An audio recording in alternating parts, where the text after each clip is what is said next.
Caralho, velho. Pôs a mão na câmera, filho da puta. Porra. Pode ir agora? Posso ir? Obrigado.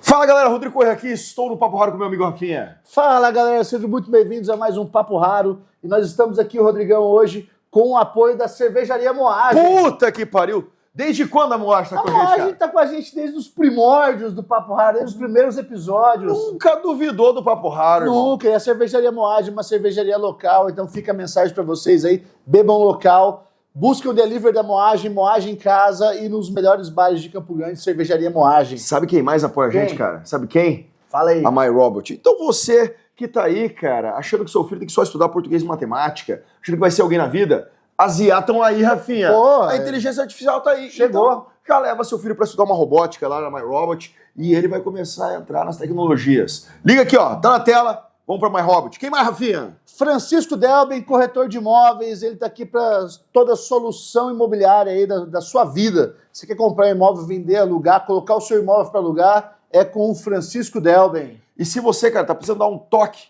um tapa no visual igual a Rafinha, pô, igual sempre. eu, estamos precisando, né, Rafinha? Sempre, hein? Passa na Monarca Barbearia, irmão. Porque lá, cara, lá não é o dia do noivo, lá é o dia de quem, Rafinha? Dia do divorciado. E aí, se você divorciar, cara, liga pra gente, vai lá na Monarca, vai dar um tapa no cabelo, na barba, Lecão vai fazer o quê? Um ensaio pro Tinder. Um ensaio pro Tinder, Camarote Valley e vai ser sucesso. E é nóis. E quem mais, Rafinha? A Super Líder Frigorífico, também é um parceiraço nosso aqui.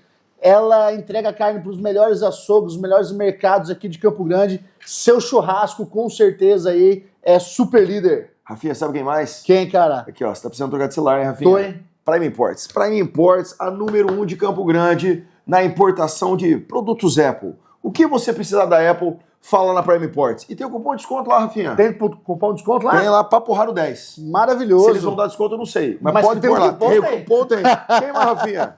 A Arena MS é uma das maiores arenas de esporte de praia, os beach sports Rapaz. hoje. Futevôlei, vôlei de areia. Só mulher bonita lá. Beach tênis. Maravilhoso, cara. Nossa tem um Senhora. beach bar lá, tem Meu Deus, cara. o O-Bar, que é um bar. Pô, tomar cerveja.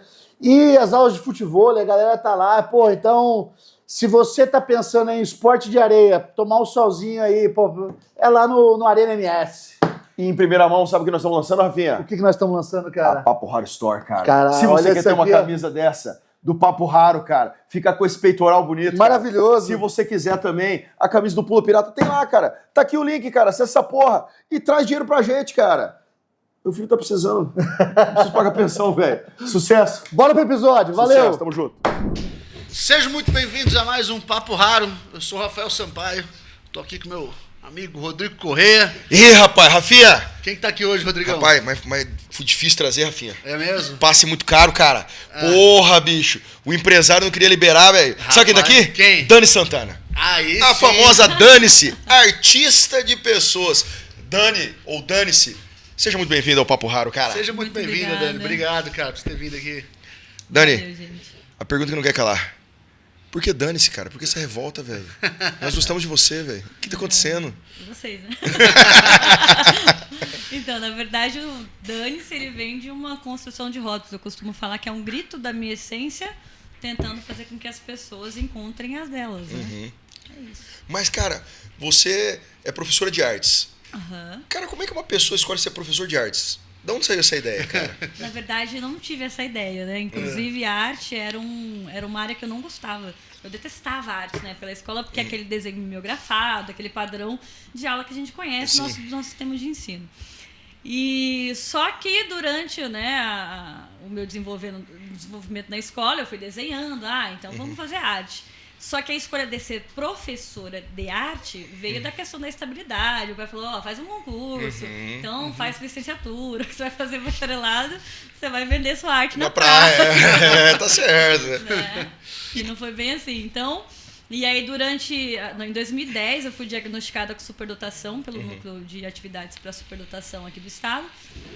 E aí eu fui descoberta com algumas habilidades, né? Principalmente na área das artes, linguística. E aí eu fui conhecer o curso de artes antes mesmo de entrar na federal. Então, conheci professores, etc. E durante eu conhecendo esses professores, eu acabei gostando, né, do curso. Falei, por que não, né? E eu fui fazer, mas não foi uma escolha propriamente dito, né? A escolha foi a partir dali da necessidade de ter uma estabilidade e tal, e foi aí que eu fiz o curso. Cara, e arte é um negócio que se desenvolve, assim, tipo, ou tem que ter talento? Porque eu não tenho qualquer sensibilidade pra arte, cara. Eu vejo um quadro, tá bom, é só um quadro. Eu não consigo ver a ideia do artista. Deve ser uma falha na minha formação. Dá pra treinar isso? Como é que desperta isso, cara? Na verdade, a gente chama isso, eu pelo menos chamo isso de viés de confirmação. Você tá respondendo a fatos, situações que você utiliza para o seu viés de confirmação, ou seja, para confirmar aquilo que você acredita. Porque, por exemplo, você está usando um óculos com a lente amarela, um relógio laranjado, e, tipo, não é todo mundo que segue o teu padrão. Sim. Então, a sua escolha visual, ela parte de um estilo. O seu estilo parte de um determinado tipo de escolha que você tem ao longo da sua vida, e tudo tem a ver com arte. Por quê? Porque a arte, na essência, na verdade, é a capacidade que eu tenho de perceber as coisas e dar sentido a elas. Certo. Eu posso dar sentido na comunicação, eu posso dar sentido em um desenho, eu posso dar sentido no estilo. Entendi. Então a arte, ela tem uma amplitude de significados que a gente consegue aplicar em várias situações. A própria logo que vocês escolheram. Então, não existe isso, eu não tenho nenhuma sensibilidade para arte. Tem. Agora, eu preciso desenvolver uma habilidade artística no sentido executório. Então, eu preciso executar. E aí eu vou desenvolver isso. Eu posso ter uma predisposição, que seria um dom, uma habilidade ali que eu já tenha. E aí eu vou me aperfeiçoar. Mas todos nós somos artistas em alguma área. Ah, entendi. E você não acha que a educação tradicional hoje ela não mata um pouco isso? Porque, assim, acho que a criança ela tem uma liberdade muito grande para desenhar, para criar e tal. Aí você vai indo pro ensino médio ali, você vai sendo tolhido nessa... Você não pode ser muito criativo no colégio, senão você se fode. Não, e uma coisa muito interessante, cara, olha que interessante isso que você está falando. Mas aí partindo para o viés acadêmico, né? Você vai fazer lá sua monografia, TCC? Não. Você tem que fazer o que os caras já escreveram. Você vai fazer no mestrado? Não. Você precisa fazer debate entre autores. Aí você vai chegar no doutorado, não, tem que ser original. Como é que eu vou ser original, seu filho da puta? Se eu nunca fui original nessa merda, nunca treinei esse negócio, cara. Exatamente. Então, assim, eu vejo da seguinte forma. Respondendo ao que você falou sobre a questão do ensino, na verdade é o oposto. A falta de conhecimento da arte e explorar esse processo criativo, que é a forma única que eu tenho de perceber e reagir a tudo, na verdade tolhe o desenvolvimento do meu intelecto. Entendi. Por quê? Porque quando a gente estuda pré-história, como é que as pessoas se comunicavam e registravam os fatos históricos? Com os desenhos. Exato. Então a arte é a primeira forma de comunicação. Então se a arte é a primeira forma de comunicação, sem a arte eu não tenho como registrar, nem desenvolver tecnologias, nem nenhum conhecimento. Eu poderia desenvolver de outra forma? Sim, mas aí eu entro no campo da hipótese. Eu não posso entrar, já que a gente está falando de ciência. Então, mas a matemática é importante. Beleza, mas tudo isso já estava implícito na arte. Sim. Que é essa capacidade do observador. Qual que é a base da ciência? Observação. Aí, hoje a gente tem muita essa discussão entre coach, psicólogo, por exemplo, né?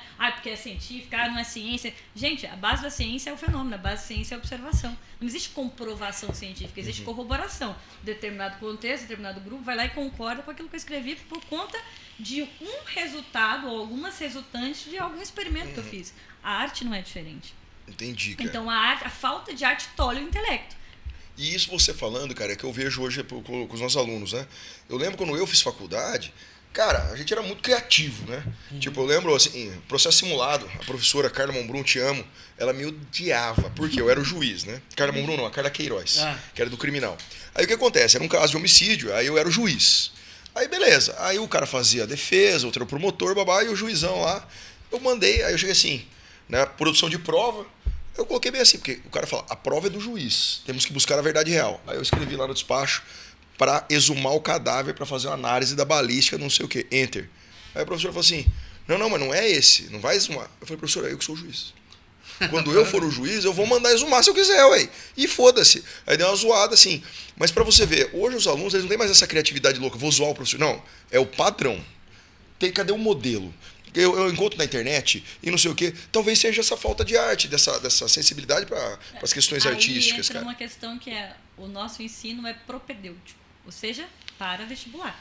Então, ele é tecnicista, nossa formação ela existe para ter operários. E eu acho muito engraçado quando as pessoas falam assim, porque Paulo Freire nunca foi implementado. Na verdade, Paulo Freire foi implementado nos Estados Unidos, na Inglaterra, em países já desenvolvidos. Então, por que isso? Ignorância. A nossa educação ela não ensina. A nossa educação prepara pessoas para o básico. Sim. Agora, formação humana, Não tem. não tem. Porque a base da formação humana é o processo criativo. Então, hoje, quando você vê falando, por exemplo, eu sou hipnoterapeuta, sou especialista em PNL, então, todas essas várias formações que as pessoas fazem, tudo parte do processo criativo. Então, a criatividade é a base do desenvolvimento humano. Sem ela, eu não desenvolvo nada, Sim. porque eu preciso observar. E eu não só preciso observar, eu preciso saber observar. Porque, por exemplo, imagina lá no descobrimento do Brasil, tá lá o índio, aí o cara chega com um espelho. Ó, eu quero suas terras aí, eu vou te dar um espelho. Aí ele aceitava, mas é óbvio que o espelho não vale as terras, mas ele não conhece. Não conhecia. Então, uma vez que eu não conheço, o meu processo criativo, ele simplesmente é comandado por quem conhece mais. Mas onde que a criatividade ela é tolhida? Porque eu vejo crianças são muito criativas. Sim. Você dá uma caixinha de fósforo para criança, ela passa horas brincando. Uhum. O adulto, ele já não tem mais isso. Ele não tem essa... Fala um momento, né? Ele não tem essa capacidade de criar, por exemplo, no trabalho. Se ele vê um problema, ele não tem criatividade para resolver. Se sair daquele quadradinho dele lá. Muitos professores vão me odiar, mas a criança começa a ser tolhida na escola. Uhum. Já começa pelo formato da escola. É uma prisão, gente. É. É uma prisão. Michel Foucault fala isso aí. Michel Exatamente. Foucault fala isso. É uma prisão com ambas as partes em concordância. Mas é uma prisão. Sim. Então, quando eu fui professora, inclusive, a maior parte das minhas aulas eu não fazia na sala. Eu tirava os alunos da sala.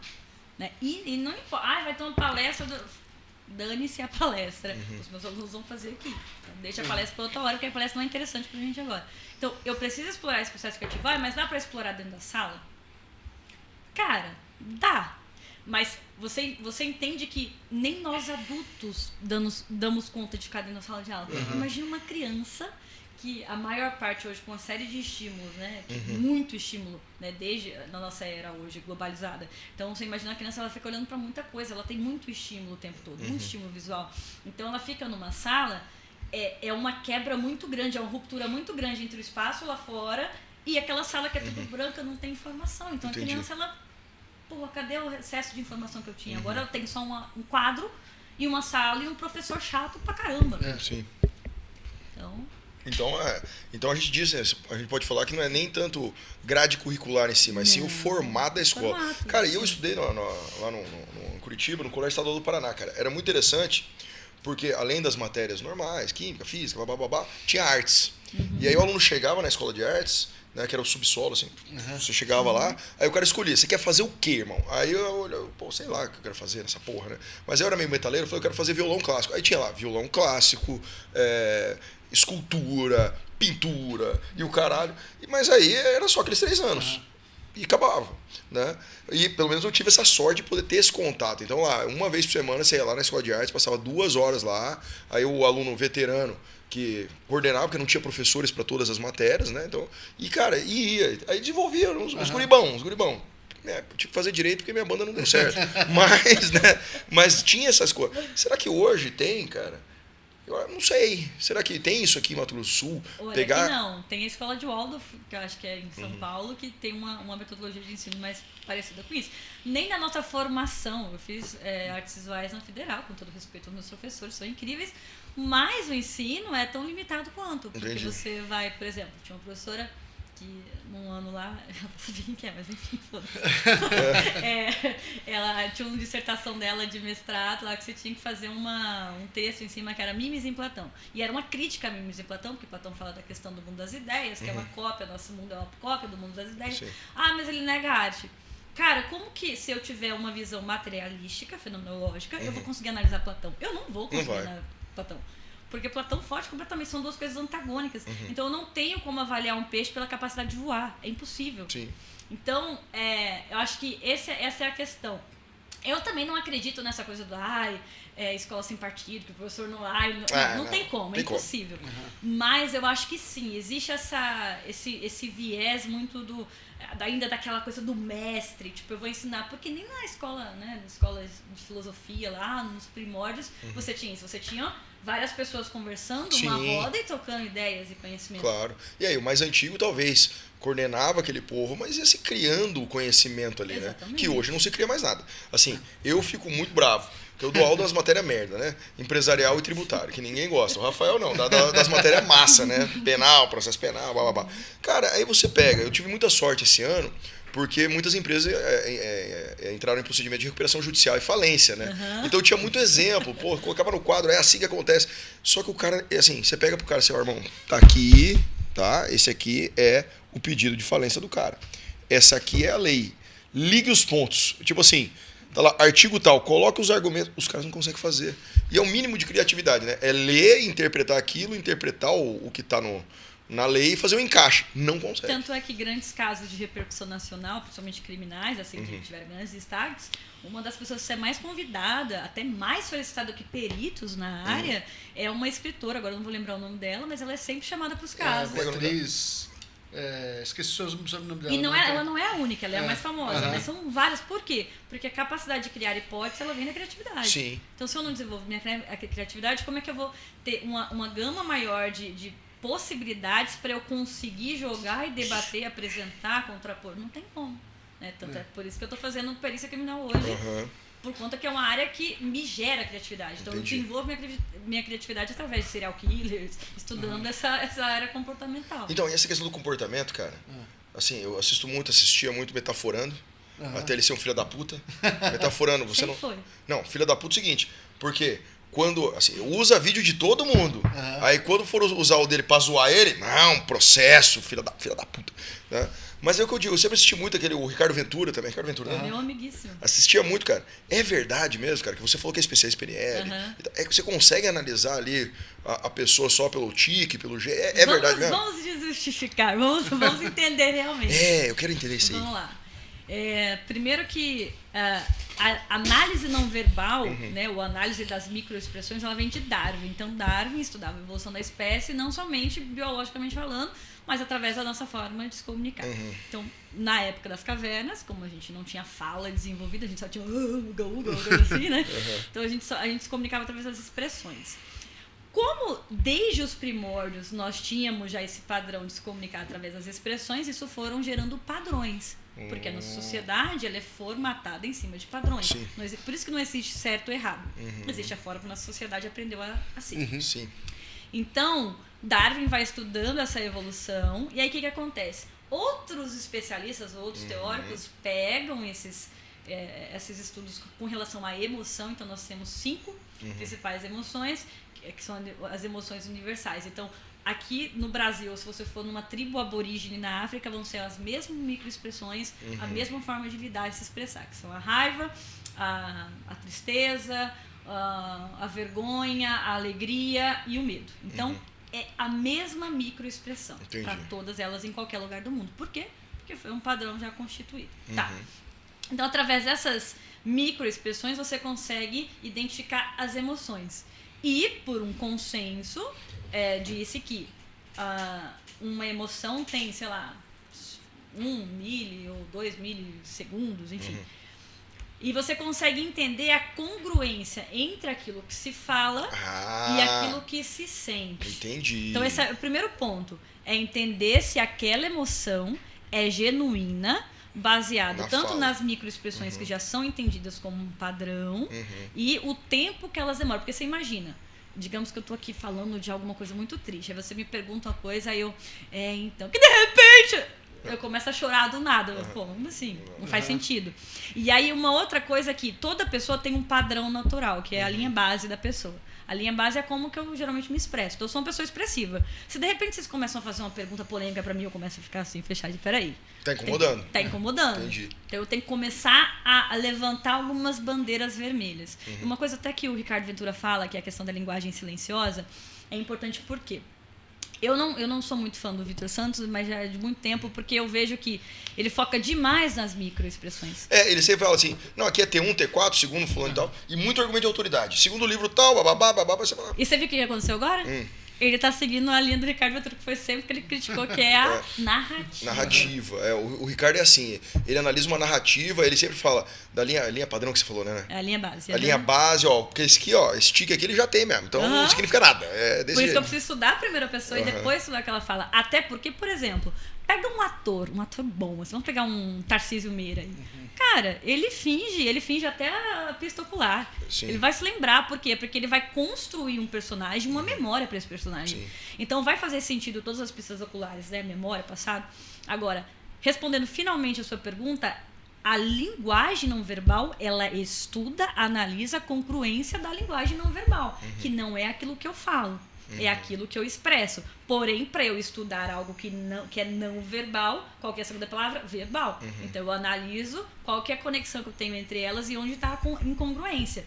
Só que aí tem uma coisa que é muito interessante. Eu não preciso ser um especialista em análise não verbal. Nós já temos isso no nosso cérebro reptiliano. Então, a gente tem um cérebro reptiliano, o sistema límbico, que é o emocional, e o racional, que é o córtex pré-frontal. Então, dentro da linguagem não verbal, dentro do meu cérebro reptiliano, eu vou conseguir perceber quando você está mentindo. Sim. Só que por não desenvolver, talvez isso não vai ficar muito claro, mas eu vou ficar incomodado com alguma coisa. Eu não vou saber o que é, porque eu não estudei. Mas aquilo está impregnado em mim, porque aquilo está impregnado no inconsciente coletivo, de formas de pensar, agir, se comportar, que já estão pré-estabelecidas na sociedade. Então, se você vê uma pessoa andando sem postura, você vai dar essa pessoa insegura, você já tem uma percepção daquilo. E aí o analista não verbal, ele precisa se despir um pouco desse consciente, não vai se despir totalmente, para ele conseguir primeiro analisar a linha base e depois identificar. Então, sim, é possível você pegar as mentiras, só que você não pega a mentira na análise.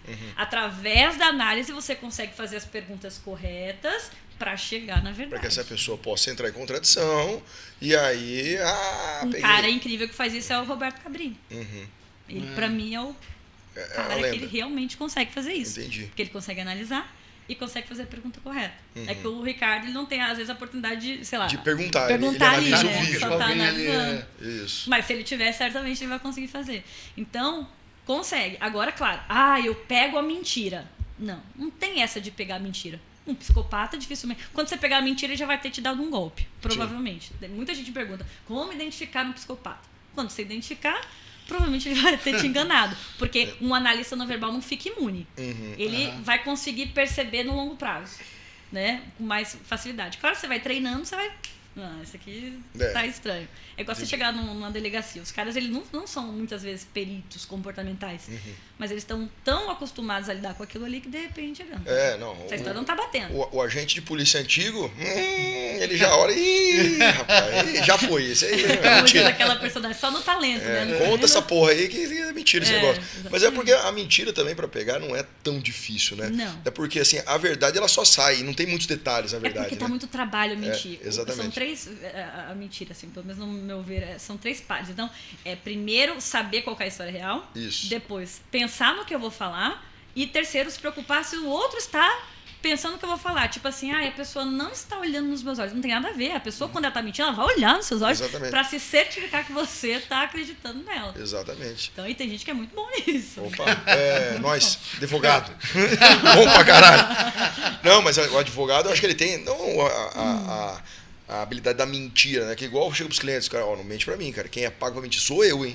Então fala a verdade. Mas ele, como você entende o fato de todos os lados, você consegue, essa é a falha. Então isso aqui você não precisa falar. E aí que tá. Um mau mentiroso usa mentira. Um bom mentiroso usa a verdade através do blefe. Então, o mentiroso mesmo, mitômano, né? Ele vai utilizar a verdade como ponto de partida. Ele não vai utilizar a mentira de cara. Entendi. Então, e aí eu vou construindo essa mentira pro pior possível. Quanto pior a mentira, melhor. Por quê? Eu preciso sustentar essa mentira num nível que eu vou criando tantas camadas que vai ser difícil pro interlocutor conseguir destruir essas camadas. Entendi. Então, ou se você não conseguir identificar a mentira ali no começo, já foi, já era. Já era. Até você, porque daí você vai começar a debater, sabe aquele debate que nunca termina? Porque daí entra no viés de confirmação, que é o que eu falei. O interlocutor reúne as informações não reais, e sim que confirmem aquilo que ele acredita. E aí entra naquele debate político que nunca acaba. Sim. Basicamente isso. É o estelionatário, cara. Caralho. Por isso que eu amo estelionatário, cara. Estelionatário é um sucesso. O cara leva todo mundo. Mas tem um sinal. A pessoa, quando ela tá mentindo, eu vou falar até assim no WhatsApp, por exemplo, né? Quando a pessoa tá mentindo, por exemplo, sei lá, uma vez ligar pro... Nossa, isso foi muito engraçado. Não vou falar pra quem foi, não vai conseguir falar. Vai ligar pra uma pessoa, né, de mim, assim, falando assim, tô com fulano de tal aqui, eu preciso de tanto. Pode matar. Pode matar.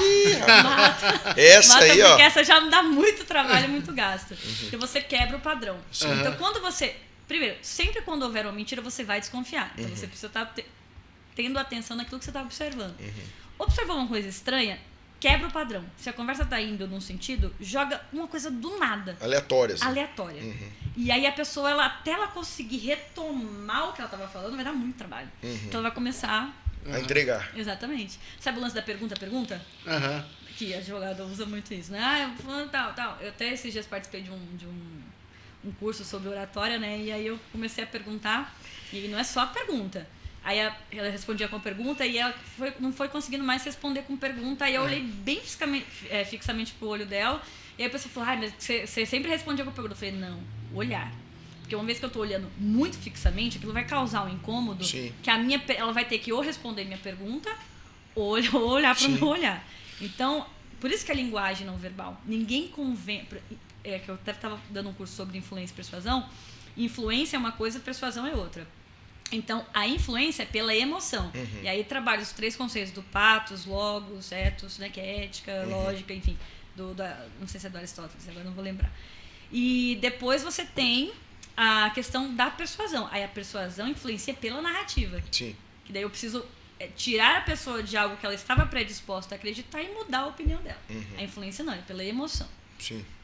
É isso. Então a gente pode falar que hoje a galera é mais emocionada do que razão. Porque tem um povo, bicho, que você olha assim, igual a história do Cariani, né? O Cariani, porra, se o cara parar para analisar uns 3 minutos, vai falar assim, o Cariani vai ser absolvido. Não, agora o Cariani, vagabundo, não sei o quê. Cara, analisa o fato. O cara vendeu o negócio. Dani, se o traficante chega pra você, Dani, vende seu curso pra mim. Você não vende? De onde vem o dinheiro? Aí o cara apresenta tudo, né? Inclusive traficantes também. Cara, o cara chega, não, tá aqui, ó, todos os documentos daqui, o Danvis vai me vender. Ele não vai vender. Inclusive tem aquele princípio jurídico que não importa de onde que o dinheiro tá vindo. O dinheiro não tem cheiro, bicho. Entrega essa porra. Aí é o que eu falo. Mas assim, a narrativa, o efeito Halo e tudo isso, a galera, nossa, ele não pode ter feito isso. Ou, nossa, ele é vagabundo, eu já sabia. Mas na verdade você só não gosta dele como influência, que eu não gosto, eu acho ele muito falso quando ele fala. Né? Não, mas eu já sabia que ele era vagabundo, esses olhos junto dele aí, eu nunca prestou. Tipo, cara, é muita emoção. Eu acho que falta essa questão da persuasão, do entender, do racional. E aí, cara, já entrando nisso aí, cara, porque eu gosto disso aí, cara. Eu sou um psicólogo formado pelo Google. Né? Mas tem advogado formado pelo Google, né? Porra. Cara, por que, Dani, as pessoas até entram na sua arte, que você, né, artista de pessoas, faz seus quadros baseado nas emoções das pessoas. Cara, por que as pessoas hoje não têm controle emocional nenhum? A resposta está na pergunta. Cara! A resposta está na pergunta. Porque a pessoa não tem controle emocional. Quando eu digo controle emocional no seguinte sentido. Tipo, a emoção vem porque a emoção você sente, né, irmão? Ela bate. Inteligência emocional. Inteligência emocional. Daniel Goleman e pau. A porra vem, pá! Aí você tem que saber o que você vai fazer com isso. E geralmente hoje as pessoas não sabem o que fazer com suas emoções. Aí por isso que eu falo o controle emocional em si. Então, por exemplo, vou jogar uma pergunta aqui. Ih, vai começar. Aí eu vou até tirar o óculos e ficar olhando assim, não sei se eu olho ou se eu respondo. Então, por exemplo, se você tá no meio de uma mata e aparece uma onça pra você, o que você faz?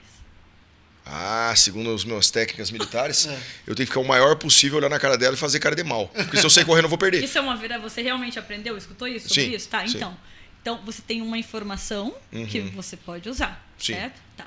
Se eu não sei o que fazer, naturalmente há uma grande probabilidade de eu me dar mal. Claro. Ou seja, considerando que eu preciso ter um conhecimento sobre algo para me lidar com esse algo, eu não consigo desenvolver inteligência emocional se eu não conhecer minhas emoções e os limites até onde elas vão. Então eu preciso sentir. Você precisa passar por isso. Primeiro. E aí o que acontece? Aí você vai lá para um curso de inteligência emocional, que eu detesto. Para mim, hoje, curso de inteligência emocional é a que te mais bloqueia emocionalmente falando. Sério? Por quê? Porque você vai aprender só a controlar. Entendi. E aí você, beleza, vai ter uma dinâmica lá que você vai gritar e vai sentir raiva. Só que, aquilo é um padrão muito extremo. É fora da base, fora da realidade.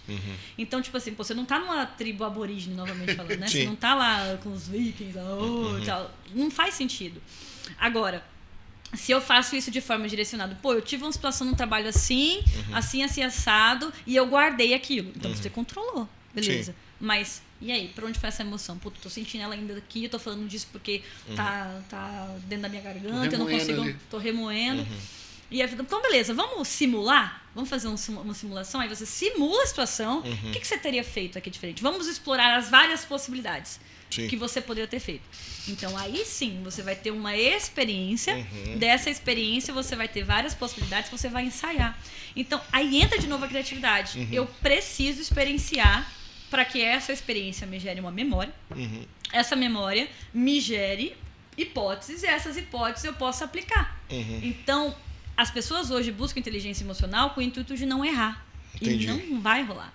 Eu preciso me permitir sentir.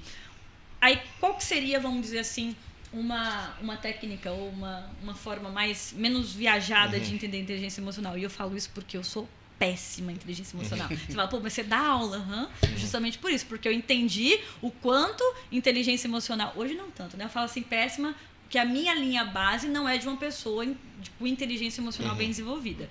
Então, eu precisei me treinar. Então, o que eu faço? Eu analiso, nós temos uma pirâmide que são os níveis neurológicos. Né? Então, você tem o nível do ambiente, comportamento, capacidade, crenças, identidade e legado. Então, quando você avalia, né, por essa... Vocês podem colocar, depois eu mando para vocês. Quando você analisa o ambiente, você vai entender primeiro esse ambiente. Tá? Onde eu tô? Tô numa situação, sei lá, com a minha mulher. Beleza. E aí, qual que é o meu comportamento aqui? Eu tô sentado, etc. E eu vou analisando, né? Depois eu entendo as minhas capacidades. Eu tenho capacidade de lidar com essa situação agora? Eu tô bem? Tá? Não. Qual a minha crença? Eu acredito que eu tenho condições de fazer isso aqui? Tá, beleza. Aí depois a identidade. Quem eu sou nessa situação? Eu tô sendo eu mesmo? Eu tô sendo alguém do passado? Eu tô sendo o meu eu criança? Quem sou eu? Quem é o personagem? Depois legado. Pra quem eu estou fazendo isso? Com quem eu estou fazendo isso? Eu estou vendo mesmo a minha mulher ou eu estou vendo uma outra pessoa? Então, você analisa. E depois isso vai ficando automático. Você primeiro precisa ensaiar. Sim. Então, a vida é um teatro. Você ensaia. Mas como você ensaia isso? Aí que tá. Se eu nunca passei por aquela situação, a única forma que eu tenho mais rápida é analisar a situação. Eu preciso analisar o ambiente que eu tô e o que eu posso fazer dentro desse ambiente. Nós já temos uma percepção natural de como que a gente deve né, agir. Eu tenho até um exemplo bem real sobre isso que aconteceu esses dias comigo. Eu fui num evento que eu não gosto. E eu não gosto daqueles eventos de qual que é o evento? Fala o nome. Não, tô brincando. Vamos falar mal. Eu não vou falar porque eu falaria. Mas eu vou falar por outros motivos. Eu vou ganhar um dinheiro.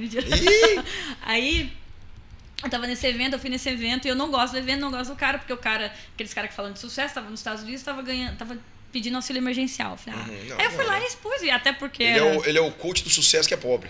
Então. Se for pobre até que vai, mas ainda se tiver dinheiro e tiver pedindo auxílio é pra acabar, né?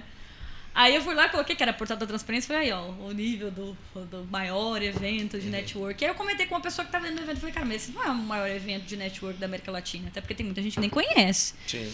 Beleza, aí eu fui do evento, porque eu fui prestigiar 2 palestrantes, um era o André Diamant e o outro era a Elaine Orives, que são parceiros meus, tá? Cheguei lá, no primeiro dia foi tranquilo e tal. Eu tinha até uma treta com a irmã dele, porque ela fez um evento falso aqui da revista Caras, e eu divulguei, e ela perdeu o evento, perdeu tudo, enfim. Aí, quando foi Aí chegou lá, ela veio me abraçar, pedir desculpa. Eu falei, nossa, mudou, né? A situação tá favorável, tá interessante e tal. Mas eu fiquei com a mão atrás da orelha. E aí, como eu conheço os palestrantes, a segurança no dia me levou para falar com os palestrantes e tal. Lá na área VIP, não era a área que eu tinha contratado, mas eu conheci a galera, enfim, e tal. E acabou ali. Quando foi no outro dia, que eu fui com uma amiga minha, tô lá sentada, tomando minha aguinha de coco, chega o cara que se apresentou como dono do evento, mas não é, até porque já é uma hold a empresa, então ele saiu fora. Entendi. Vocês já sabem essa história. E aí ele chegou e falou assim, olha, respeitosamente, e eu sou do tipo que há 2 anos atrás teria metido a mão na cara dele nessa situação. Mas eu tava ali sentada, respeitosamente, queria entender se você tem algo contra mim. Falei, eu te devolvo a pergunta, porque eu estou bloqueada no seu Instagram, então você que deve ter alguma coisa contra mim. Porque eu fiquei sabendo que você me difamou. Onde? O quê? Porque você falou aqui com a pessoa aqui do meu evento, falou que seu evento não é o melhor da América Latina? Não. E aí? Falei, e aí? Falei, e aí, qual que é o problema? Porque chega coisas que você falou do auxílio emergencial. Eu falei, é portal da transparência. Aí você tem que questionar o portal da transparência, não a mim. E aí, o que mais? Porque você está falando não tem nem sentido, porque eu sou advogado. Eu falei, cadê a sua AB? Você é advogado? Não, cadê? Porque se você não for, aí é um probleminha, meu amigo. E aí ele foi tentando. O intuito, no fim das contas, era o quê? Me destabilizar, gerar uma situação para a segurança me buscar. Tanto que a menina que estava do lado dele, uma pessoa que trabalha até no marketing, bem famosa aqui, falou assim, porque você veio falar pra mim? Eu falei, sim, eu falei que não era o maior evento da América Latina. Porque não sei o quê, segurança. Aí começou a gritar, segurança, vem aqui que eu tô sendo agredida. Eu falei, mas, gente, você tá sendo agredida? Eu falei, deixa eu perguntar uma coisa pra vocês. Eu não sabia que a minha presença era tão Incomodava importante. tanto, né? Dentro desse Pô, vocês evento, né? desceram lá do palco pra vir me questionar a minha opinião sobre o evento. Vocês deveriam me colocar pra palestrar. E, tipo assim, quando eu vou nesses eventos, eu não vou pra assistir evento. Eu vou pra fazer network. Claro. Eu nem fico sentada. Tanto é que o pessoal chegava assim, perguntava assim pra mim, você é amiga do palestrante? Eu, não, eu só tô aqui. Só tô aqui. Tal. E aí, no fim das contas, a segurança veio e falou, não posso tirar ela do evento, ela tá aqui de forma legal. Aí pediram minha pulseira, essa pulseira é real? Eu falei, é real, isso aqui é bonitinho e tal. A gente ganhou essas pulseiras lá de uma instituição aqui grande, enfim. Aí, beleza. Aí eu fiquei quietinha na minha, falei assim, eu exijo que você saia daqui. E tal, eu falei assim, olha, eu tô aqui, sentada com a minha amiga, a gente tá de boa, sua amiga aí veio até falar pra minha amiga que ela não deveria ser minha amiga e tal, vocês estão me incomodando e eu tô aqui no meu lugar de boa, cara. Você quer resolver alguma coisa? Você tá se incomodado? Entra na justiça, faz o que você quiser fazer. E aí ele falou, eu quero você fora do meu evento. Inclusive, você pode chamar, eu até falei assim, ó, eu vou ser obrigada a chamar a polícia aqui, porque eu tô sendo incomodada. Sim. Então, você pode chamar o Papa, o Lula, o presidente, que você quiser, até porque o delegado do DEOPS está aí, e se você quiser falar, chama. Eu falei, chama, inclusive, manda um beijo pro fulano, porque eu já sabia quem era. Aí ele pegou e foi embora bravo, emburrado, parecendo uma criança, foi pra fora, eu esperei chegar a hora do almoço, todo mundo ia embora, e eu fui embora junto. É que já não tinha mais clima, né? E aí, o que é a lógica da sua ação? É entender a intenção da pessoa. Claro que naquele momento eu estava gravando todo o áudio, ele nem percebeu. E gravei e levei para a instituição que foi com o realizador e eles se interromperam a realização. Inclusive o advogado, né, falou assim, ele não é o dono do evento. Eu falei, bom, aí a gente não tem nada de responsabilidade, porque a questão pessoal, eu falei, olha, uma vez que aconteceu dentro do evento de vocês são responsáveis, meu amigo. Se você é advogado e não sabe disso, faz sentido, porque é uma pessoa que, né, falou que era advogado sem ser, né? Então, desculpa, mas né, é uma coisa meio óbvia. E até o advogado da instituição falou, é meio óbvia a situação. Aí até perguntaram, mas o que você quer? Eu falei, eu não quero nada, só vim notificar para vocês terem problema, para vocês não serem mais patrocinados. É isso, minha intenção. É vocês não serem patrocinados porque vocês fazem esse tipo de coisa. E então, o que a gente pode entender? Se eu, naquele momento, tivesse entrado na onda, o que ia acontecer? Você ia se arrebentar. Não, e eu ia sair. Você Eu já ia sou expulso, conhecida como uma pessoa polêmica, ou seja. Exatamente. Olha lá. É isso. Então, naquele momento, eu fui tão calma que eu falei, gente, eu acho que tinha alguma entidade aqui perto de mim. Então, que não foi mas nem. isso não é inteligência emocional? Exatamente. É entender, esse cara tá me desestabilizando, eu estou puta com esse filho da puta, mas eu não vou sentar a mão na cara dele. Eu vou aí que utilizar é o ponto isso que eu falo, pra, onde existe inteligência, onde não existe. Eu aprendi isso do nada, eu acabei de falar pra vocês que é um desastre social. Sim. Em que sentido? Mano, eu queria só cuspir meu ódio nele. Sim. Então eu falei assim, qual que é a minha personagem mais equilibrada que eu tenho? Eu falei, terapia. Quando eu dou terapia, eu sou uma pessoa que eu nem pareço que eu sou. Então eu peguei aquela persona, entendi aquela persona, então eu fiquei sentada. Eu não posso levantar, porque se eu levantar eu vou ficar solta. Então eu fiquei aqui, segurando minha linha base, sentadinha, quietinha, sem me mover muito, para eu não dar espaço. Então eu preciso me conhecer. A base da inteligência emocional é se conhecer. E eu só me conheço quando eu sinto, eu me permito sentir. Boa, e eu acho que as pessoas, elas não se conhecem, cara. Não. Eu falo sempre isso. E elas têm até medo de se conhecer. Por exemplo, igual quando chega pra mim, Rodrigo, você se acha? Eu falo assim, não, eu não me acho. Eu sei quem eu sou. Eu sei aonde eu posso ir, o que eu posso fazer, com quem eu posso fazer. Sim. Não passo disso. Por exemplo, você tá lá, igual no caso, agora eu tenho chefe, né? Aí tô lá, minha chefe, velho, tem uns dias lá que ela tá muito louca. Aí, bicho, ela falou umas merdas, assim, uma coisa boba. Assim, o evento é o seguinte, eu tava fazendo determinado trabalho, né? Quando eu digo trabalho, determinado procedimento lá. E aí um cara de outro órgão falou, vocês estão fazendo, cara? Tem como você vir aqui dar umas dicas? E o nosso procedimento ia começar as entrevistas na segunda-feira. Isso era sexta de manhã e tudo coordenado. Sexta-tarde eu ia no outro órgão, pegar as fichas de entrevista, todo mundo certinho, sala reservada. E aí de manhã o cara me ligou, Rodrigo, tem como passar aqui pra me dar umas dicas? Aí eu fui falar com ela, minha chefe, vou no rolê ali, falar com o cara. Do nada ela mandou, mas o seu procedimento é uma bosta. Ué. Porque não sei o que, eu não tô vendo nada acontecendo. Aí eu olhei assim, eu falei, a véia enlouqueceu, cara. A véia tá muito louca. E agora?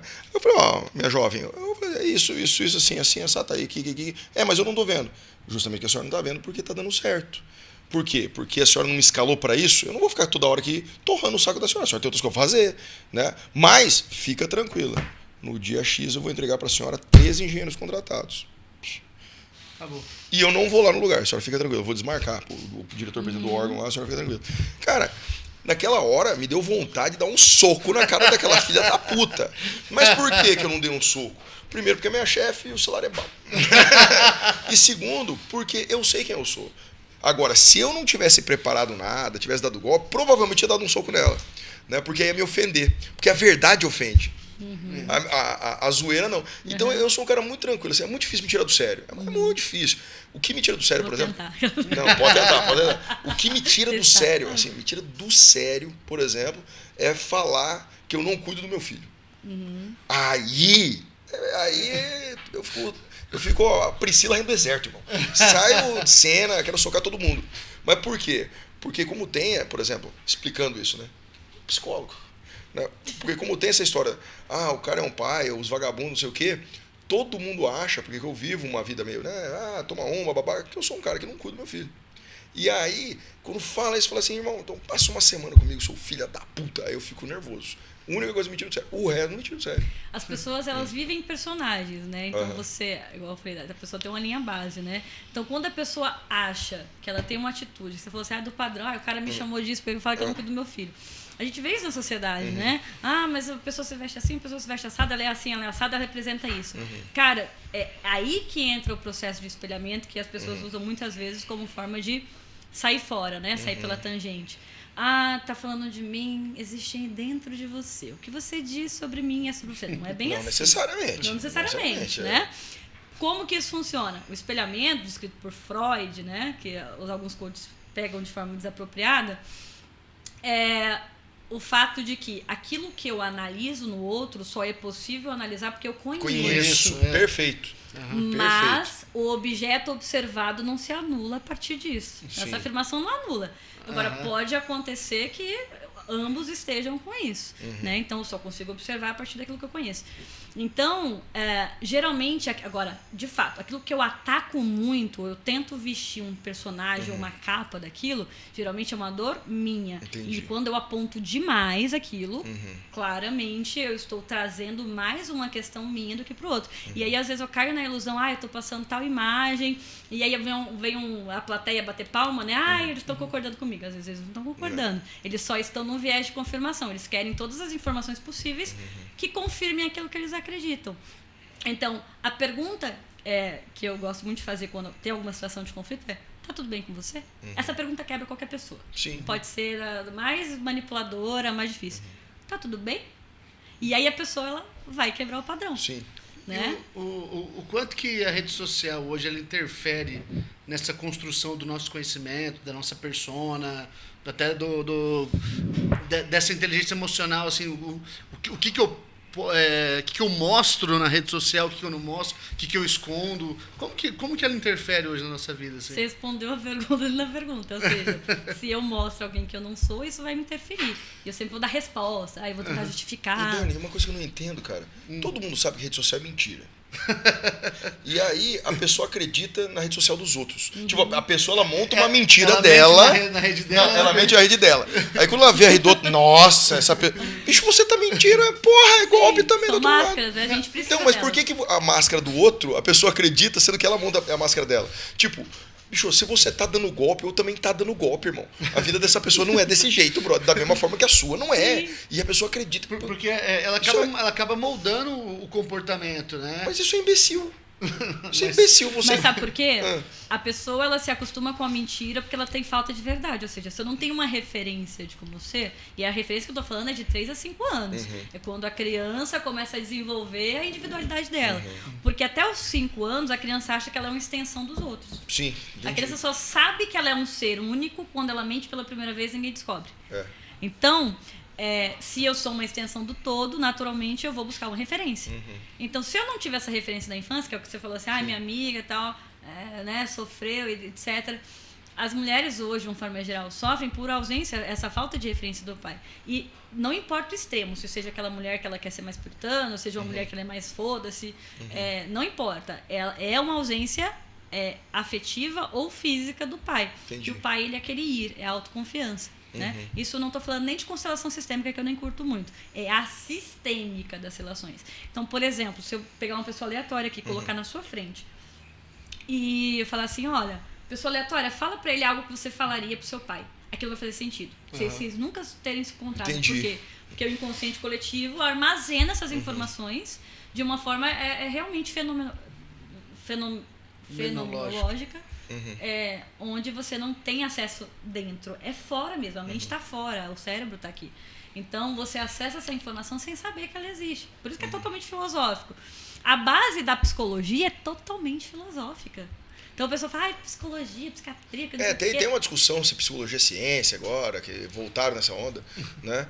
Eu acho que cara. Tem método dessa porra. Tu que tem método da ciência. Se você for pegar o Popper, que é um físico, ele fala o seguinte, não existe, não se comprova algo ser verdadeiro, se comprova ser falso. Porque a base da ciência é isso. Sim. Mas aí se eu for um cientista que eu já tenho raiva daquele profissional, daquela linha, eu vou falar que viés de confirmação. Eu vou pegar aquelas informações que sustentam aquilo que eu acredito. Então, a verdade da rede social, qual que é o grande perigo? É a falta de referência daquele indivíduo. Porque se eu não tenho referência, eu vou olhar para aquilo lá, vai virar minha referência. Entendi. Aí eu vou fazer, não vou conseguir, eu vou me frustrar. Um exemplo que a gente estava falando, Pablo Marçal. Né? Toda essa galera, Pablo Marçal, eu tenho meu celular aqui agora. Então, como conseguir conectar com ele? Qual foi a chamada, a influência que eu utilizei? Treta e polêmica. Então, eu colocava algo ali que doía no colo deles e aí começava ali a ter um contato. Cara, ele não vai falar pra pessoa que tá no curso dele o que ele faz. Sim. Porque uma vez que ele faz isso, ele perde a plateia. A plateia precisa cumprir a função de plateia. Quem foge da plateia se torna protagonista. E o protagonismo é antagônico a ser pastorado. Exato. As pessoas precisam ser pastoradas. Gado demais. É isso aí. Mas se eu vou num lugar e eu... Por que eu vou em palestra e não fico sentada? Porque eu não sou plateia. Sim. Não quero ser, eu quero que a pessoa... Aí a pessoa até fala assim, você veio só chamar atenção, né? Por que você foi lá no evento, Dani? Pra chamar atenção. Exato. Isso, conseguiu o que eu queria. Inclusive, entrei num negócio fodido por conta da situação. Sim. Então, é intencionalidade, eu realmente saber a intenção. E quando a gente fala desse lance da mentira, de pegar mentira, ou de entender como lidar com a inteligência emocional, tem 3 fases da emoção. Pré-condicionamento, condicionamento, pós-condicionamento. Você vai falar com a sua mulher. Todo homem já passou por isso. Eu vou falar mulher porque são mais passionais, né? Biologicamente falando. Mas tem umas que fogem, né, do padrão. E ela tá puta, estressada. Você fala, calma, amor. Ela fica mais puta. Por quê? Porque ela tá no pré-condicionamento. E aí você precisa entender o que foi que condicionou. Aí você pode perguntar, mas por que você está assim? Então não fale, fique calma.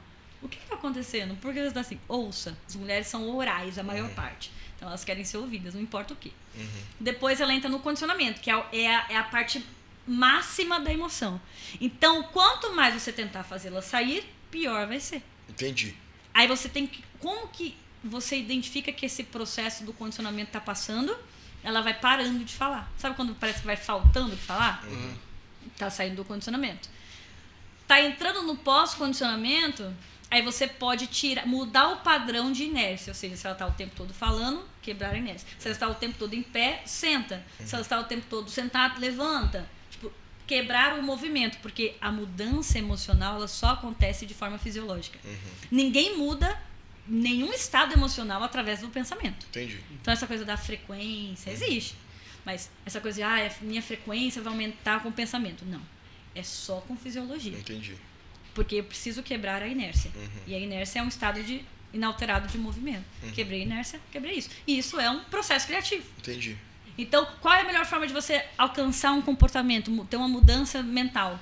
É você entender qual que é o seu padrão, identificar o seu processo criativo, ou seja, que é um quebra-cabeça, e tirar as peças que estão dando problema. Então, se eu penso numa situação que tem peças A, B, C, tira a B. Ela não vai funcionar porque é uma engrenagem. Então, eu tirei uma peça, já não vai funcionar aquela mentalidade. Entendi. Por isso o questionamento, por isso o método socrático, pergunta, resposta. Louco, né? Nossa, e como você utiliza tudo isso na arte? É aí que tá. Quando eu resolvi ser artista, primeiro eu tinha raiva de ser artista, né? Porra, meu sonho é vender minha arte na praia, porra. Caralho. E aí já tinha essa coisa, né? Artista não dá certo, né? Eu falei, realmente, já tem isso, então eu preciso ir contra a maré. Aí eu entro na faculdade, já sou odiada, só de entrar na faculdade, já, né? Porra, Agora imagina, conheci... Faculdade de Artes na Federal. É muita maconha, certeza dessa Cara, porra. você acredita que era mais em outros cursos? Sério, cara. Bem mais, acredito. É porque eu acho que o artista ele já nasce com a maconha entranhada, né? Rapaz. E aí eu entrei, eu era conhecida como a loira louca do violão rosa, inclusive era tema dos segredos do FMS eternamente, né? Me deu muito problema isso. Então o fato de eu tocar, porque eu chegava, realmente, era fora do padrão, mas eu chegava lá e eu tocava lá no corredor sozinha, tipo, pá. Loucaça. E chegava um, chegava outro, cantava, então eu tinha esse desprendimento do julgamento. E acho que por conta do teatro, né, eu tenho mais de 22 anos de teatro, desde 6, 7 anos eu faço teatro. E então ali eu entendi que a arte não é bem arte, não é a arte que a gente entende, a licenciatura não é igual a ser um artista. Então isso foi um conflito muito grande. E eu estava estudando para ser professora. Então, quando eu me percebo artista, eu me percebo uma professora artista e não uma artista. Entendi. Ainda que eu desenhasse, etc. Então, terminei a faculdade, eu nem tinha colado grau ainda, já tinha passado um concurso, que eu só fiz por fazer. Meu pai falou, vai lá e faz. E aí eu passei. Então, vamos lá. Não que eu não goste de educação, eu amo educação e faço isso até hoje. Mas, naquele momento, eu não tinha noção do que era uma sala de aula com o sistema educacional que a gente tinha. Uma coisa é você fazer um estágio, outra coisa é você assumir o concurso. Porque eu falar de estabilidade, não é bem assim, né?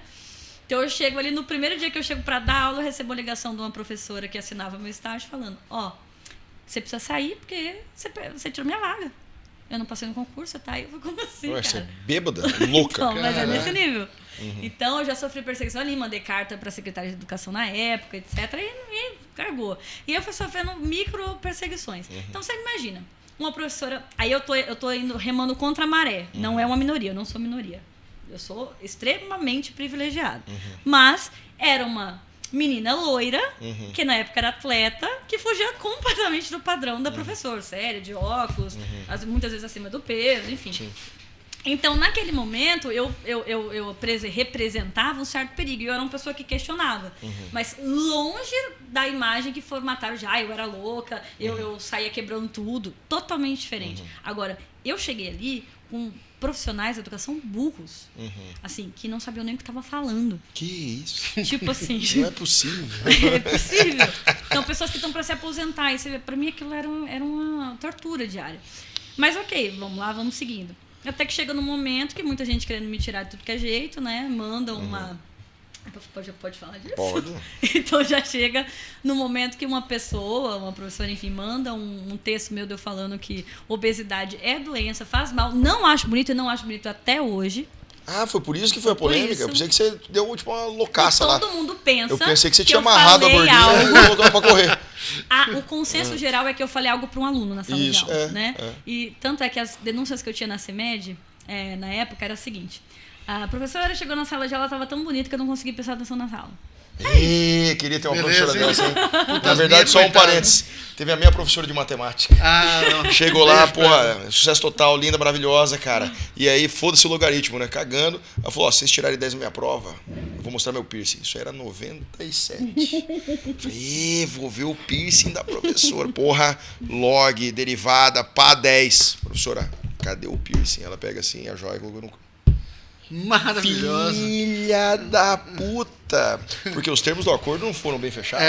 Professora linda, maravilhosa. Um beijo. Exatamente. Tia Thelma. Saudades. Tia Thelma. Então, e aí, cara? Então, assim... Então a reclamação era só porque você era bonita. Bom, eu tô falando de uma hipótese, Sim, né? sim. Mas assim, pela forma que as coisas aconteciam. Não tinha denúncia, Entendi. não tinha algo real. Era algo que aconteceu na internet, a jornalista na época, que inclusive, não vou falar o nome, né? Que, enfim... Mas, na época, um ano depois, eu recebi um pendrive contendo agressões dela contra a mãe com câncer. Eu poderia ter ferrado, mas ferrado muito ela. E eu peguei o pendrive, mandei de presentinho, falei assim, olha, poderia ter ferrado sua vida, mas tô de boa aqui. Então, que ela sabe. Então, assim, naquela época, eu lembro que muita gente, dá seu posicionamento e tal. Eu gravei até um vídeo rindo, eu falei, cara, agora eu sou obrigada a gostar, de achar bonito um perfil fisionômico, porque vocês acham legal. Também não concordo com a ofensa. Claro. Também acho fora de série. Eu tive agora, inclusive, num evento que a Thaís Carla estava presente. A Thaís Carla É o sucesso Baluarte. total. dentro dessa coisa da aceitação. Mas, velho, uma vez que eu estou fugindo do limite, sei lá, se você começar a beber demais, o que acontece? Acabou, né? tá com Alcoólatra, problema, tá existe com um problema. problema, Se eu exato. como demais é um problema, se eu faço algo demais, demasia é um problema. Então, mas naquela época, eu acho que pelo contexto da época, né, do politicamente correto, etc., não gosto do extremo, mas era uma situação propícia. Agora, o que eu passei ali, eu acho que poucas pessoas conseguiriam. Eu só consegui porque eu já era uma pessoa que fazia teatro, que lidava com muita pressão. Então, pra mim, era algo que, tipo...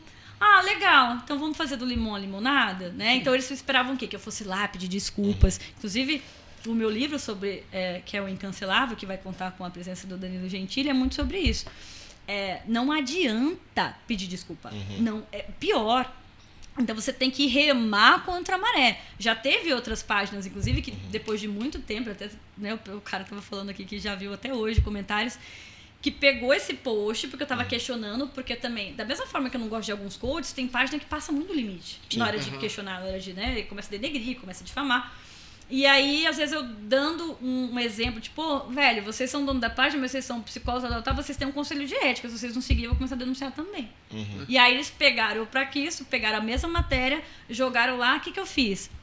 Eles vão saber disso, provavelmente, se vierem em primeira mão. É uma página de quase 400 mil seguidores, né? Não vou falar o nome de novo, mas enfim. E aí, é bem famosa mesmo. Agora, não existe mais por minha causa, eu acredito. E aí... eu comentei assim embaixo, bom, eu sou a pessoa da foto, e na época eu quase me matei. Se vocês não excluírem isso agora, eu vou me matar. O que aconteceu? Eles excluíram. Você acha que eu ia me matar? Claro que não. Eu usei o mesmo impacto que eles usaram contra eles. E a página foi excluída. Já fiz isso com outras páginas. Eu acho que pelo teor do que eu falei no post, talvez algum algoritmo, não sei. Mas foi assim, questão de uma semana... já estava de novo.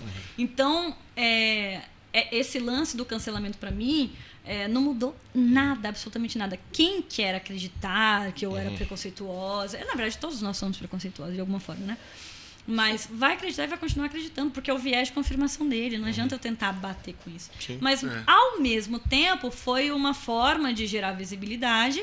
Né? Não é algo que eu tenho medo de falar. Então, se alguém está me ouvindo aqui e passou por uma situação de cancelamento, não evite falar.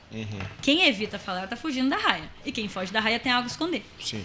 Mas o que eu passei ali posteriormente foi uma secretaria de educação totalmente despreparada, com pessoas até alterando o estatuto do servidor para falar que poderia me tirar dentro de um estatuto óbvio que você não pode tirar um professor durante o estágio probatório. Então me tiraram e mandaram eu para um setor que não poderia ter mandado porque era cheio de coisa errada e sabiam que eu ia denunciar. Na época tanto que quando foi 2020 que eu simplesmente não fui mais, eu cheguei assim vai sair secretária e ex-prefeito com a mão na frente e outra atrás. Porque o que eu puder descobrir, eu vou descobrir. E tanto é que foi o que aconteceu. Né? Saiu com a mão na frente e outra atrás, porque eu descobri muita coisa e joguei muita coisa que tinha que ser jogada na parede mesmo. Então, eu construí uma imagem que as pessoas, eu sei que até tem um certo medo, assim. E é proposital, não é porque eu sou bonitinha, fofinha, não. É proposital. Então, esse lance do cancelamento, ele só existe para quem toma a pílula vermelha. Quem já assistiu Matrix sabe o que eu tô falando. Sim. Então, é o inverso, né? Não é viver na Matrix, é tomar a pílula vermelha. Então, foi cancelado? Aproveita. Usa isso. Claro, se você tiver alguma coisa para aprender da situação, porque nem todo cancelamento é injusto. Sabemos disso. É verdade. Né? Existem cancelamentos que são muito reais e necessários por conta do que as pessoas fazem. Agora, até que ponto vai esse escárnio? Porque o escárnio existe desde a Grécia Antiga, né? De escarnar a pessoa e tal. Então, quando as pessoas... depois de... Algumas pessoas viram novos comentários no meu post, porque depois de alguns anos eu falei assim, e aí? Fulano que falou isso de mim, onde é que você tá mesmo? O que aconteceu com a sua vida? Então, assim, eu fui questionar mesmo, gerar mais assunto para aquilo. E só, a galera mandou várias perguntas para você aqui na caixinha que te abriu. Pra caralho. E aí, até em cima do que você tá falando agora aqui, acaba respondendo o que a Érica mandou para você, que a Érica Espíndola perguntou como que você lida com os seus haters, né? Então, acho que o que Eu você vou falar falou... uma coisa que todo mundo vai sair já estranho. Ama todos. O amor venceu, cara. Hélio. Então, cara, eu não acho que eu tenho haters. Sabe por quê? Eu tenho pouquíssimos haters mesmo, assim. E, tipo, esses dias eu até tava numa discussão do Cariani lá, e o cara começou a questionar, mas como que você sabe disso? Eu falei, cara, eu tenho acesso a informações aí, porque eu conheço muita gente e tal. Mas vamos esperar aí o resultado. E aí o cara começou a mandar mensagem, porque eu fui... como é que eu vou... Não sei se é Jack, que é PM, enfim. Aí eu fui tal fulano, eu era PM, nananã e tal. Falei, beleza, então peraí. Eu liguei pelo Instagram e falei assim, você é o Jack, então vou ligar aqui da polícia, vamos ver se você é alguma bosta mesmo. Aí o cara tava filmando, assim, do lado de uma PM, falou assim, porque eu conheço procurador, promotor. Eu falei, beleza. Aí eu vi lá o nome de Uberlândia, Minas Gerais, liguei lá no batalhão, né? 17º batalhão lá de Uberlândia. Falei, fulano, tem um cara aí tirando foto aí na frente e ameaçando, falando que conhece vocês aí. Vocês conhecem esse cara aí? Já aproveita que é tráfico de influência, né? Aí desliguei o telefone, tipo assim, eu acho que o cara foi timado porque simplesmente sumiu. Então, eu não vejo o hater como hater. Se eu vejo um hater como um hater, ele vai ter poder sobre mim. Então, eu não tenho quase hater porque as pessoas falam, é como meu pai fala, filha, se a pessoa é louca com você, seja mais louca que ela. Que aí eles não vão encher seu saco. Então eu sou mais louca. Então, assim, quando aconteceu toda essa loucura lá da CEMED, eu cheguei um dia na CEMED e falei, eu quero que todos vocês vão pra... E eu não quero nem saber. E se encher meu saco, eu vou tirar todo mundo do cargo. Eu não tinha poder nenhum pra tirar ninguém do cargo, mas eu blefei. Claro. E, tipo, todo mundo ficou, tipo assim, quem que tá louca, né? Vai saber. Não, tá certo. Então, é o blefe. É o blefe. Exatamente. Então um beijo pra Erika Espíndola. Érica, Aqui, sucesso Maravilhosa. Amamos ela. O Wilson Coelho Alves aqui perguntou como identificar qual conhecimento de uma pessoa comum pode fazer um infoproduto. Como identificar... Qual conhecimento de uma pessoa comum pode fazer um infoproduto? Acho que qualquer um, né, gente? Cara, Hoje em pergunta dia, essa. um conhecimento simples, ele pode gerar uma resposta para alguém que não sabe de algo que é simples. Então, E aí depende do marketing também, né? É. Se não souber se vender também, você pode ter o conhecimento da NASA que não vai, né? exatamente. O Carlos Augusto, o que faz parte do seu processo de criação? O que você usa? Ver séries e documentários, serial killers, gente doida, é isso aí, é o que eu gosto. Aqui a Mi Ferreira, ela falamos sua arte, ficou admirando aqui no Parroque, tem obras suas lá, Tem né? lá, toda a identidade visual do Parroque eu que construí. Luciano Mandetta, o Yourself Experience consegue extrair a essência das pessoas que você retrata? Como é esse processo? Então, a Yourself Experience é o nome do meu conceito artístico que eu criei pós toda a situação, todo esse fato, que eu falei, bom, não tô falando que eu me importo com a beleza exterior, então vou trabalhar com a beleza interior. Ótimo, perfeito. Deixar todo mundo lindo na obra. Então, é um processo que eu primeiro queria que fosse uma experiência, então eu peguei Yourself Experience, uma experiência através da arte. E aí esse conceito eu vi que ficou bem legal e fui fazer formações na área de desenvolvimento humano, construí um método. Esse método é uma jornada, a pessoa faz, tem uns 47 minutos, presencial ou virtual, né? Virtual é mais barato, presencial é mais caro. E aí durante o desenrolar ali da jornada, tem um momento que ela vai enxergar a essência dela, ou seja, a forma como ela se vê. Só que não é uma forma, tipo, como se fosse uma foto, né? É o eu interior, né? Algo mais transcendental, assim. E aí ela vai me descrever depois todo o processo, que são várias fases, né? E dentro da Yourself Experience tem 3 pilares: arte, desenvolvimento humano e educação. Educação, eu trabalho com palestras com jovens, sou voluntária, por exemplo, no projeto da prefeitura, da Sejuve, né? Então eu dou muita palestra, muito curso para jovens que buscam se desenvolver, né, no ensino informal. E no desenvolvimento humano eu desenvolvi o Creative Consulting, que ele é uma consultoria de alta performance com foco em processo criativo. Né? Então, já atendi muitas pessoas ali, assim, resultados que já estão no meu Instagram, ali nos destaques. E tudo com foco no processo criativo. E a arte em si mesmo é a obra de arte final de toda essa jornada da Yourself Experience. Entendi. Então, e aí isso foi chegando, assim... Ontem até estava numa festa, nossa, mas de onde você saiu? Onde é que você estava? Falei, cara, parece que eu estou há muito tempo, porque já está consolidado minha marca, mas assim, eu estou há muito pouco tempo. É 4, 5 anos que eu estou na área artística. Né? Então, foi um boom mesmo, né? Já atendi a Loki, já atendi Leonardo, já atendi Eric Jacan, atendi uma galera legal, né? E é um processo incrível, porque o legal é que a pessoa realmente se enxerga. E tem as pessoas que se estranham, né? Não sou eu. Aí passa uma semana, cara, essa aqui sou eu. Entendi. Então, é um processo também que causa medo. Então, tem pessoas que chegam pra mim, cara, eu quero muito fazer uma obra com você, mas eu tenho medo. Eu falei, vai com medo? Vamos com medo. Não, porque as pessoas não sabem o que vai sair. Porque realmente é um processo pra quem realmente quer então, se encarar. Vai ser o capeta, de certo? Pode ser que sim, pode ser que sim. Pode ser que sim. E aí, pra gente finalizar aqui, Dani, Laura Santoro. Qual o seu maior objetivo na arte? Dentro da arte, primeiro agora, que eu estou consolidando, fiz o relançamento da minha marca, inclusive lá no Parroque, que é juntar mais a arte com a performance. Então, para quem vivia pedindo para eu voltar a cantar, porque eu também canto, então agora uniu a arte visual, né, a música e o teatro numa coisa só. Então, eu pinto, canto e performo ao mesmo tempo. Então, o meu sonho agora é atingir cada vez mais espaços, né? Dentro de 1 ano, 2 anos, eu quero já estar bem consolidado em outros países, já tendo outros países, mas quero estar mais consolidada, né? E atingir... O meu público é focado na celebridade, falando assim, bem diretão. O meu público é atender só a celebridade. Ponto. Pergunta, e o violão rosa? Tá lá? O violão rosa continua firme e forte. Porra, maravilhoso. Maravilhoso, cara. Hoje eu percebi o quanto eu sou burro, tá ligado?